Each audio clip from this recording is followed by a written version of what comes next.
අද වීඩියෝ එකෙන් මම ගෙනාවේ ඩේලි ප්‍රොෆිට් වෙන සුපිරිම ඉන්ඩිකේටර්ස් දෙක. ගොඩක් අය මේ ඉන්ඩිකේටර්ස් දෙක දන්නවා වෙන්න පුළුවන්. ඒත් මේ ඉන්ඩිකේටර්ස් දෙක පාවිච්චි කරලා හරියටම ලොස් වෙන්නේ නැතුව ප්‍රොෆිට් එකක් ගන්න විදිහ අපි අද ඉගෙන ගමු. හරි, අපි යමු වීඩියෝ එකට. ඔයාලා මුලින්ම ඉන්ඩිකේටර්ස් දෙක ඇඩ් කරගන්න කලින් අනිවාර්යයෙන්ම කැන්ඩල් ස්ටික් ටික චේන්ජ් කරගන්න ඕනේ. ඔයා යන්න මුලින්ම මෙතන තියෙන මේ කැන්ඩල් ස්ටික් වලට. ගියාට පස්සේ මෙතන පහළම තියෙනවා අයිකන් නැෂි.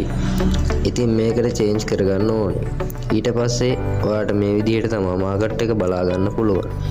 ඊට පස්සේ ඔයාගේ ඉන්ඩිකේටර්ස් ටැබ් එකට ගිහින් සර්ච් කරගන්න ඕනේ EMA කියලා. නැත්නම් මෝර්නින් ඇවරේජ් ඉන්ඩිකේටර් එක.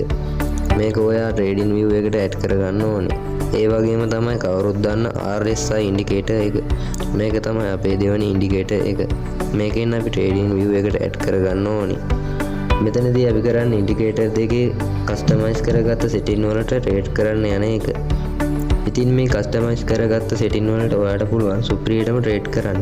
සෙටින් ටික හදාගන්න වගේම හරියටම ට්‍රේඩ් එකක් දාලා ප්‍රොෆිට් කරන විදිය දැනගන්න කැමති නම් මේ වීඩියෝ එකට yes කියලා කමෙන්ට් එකක් දාන්න.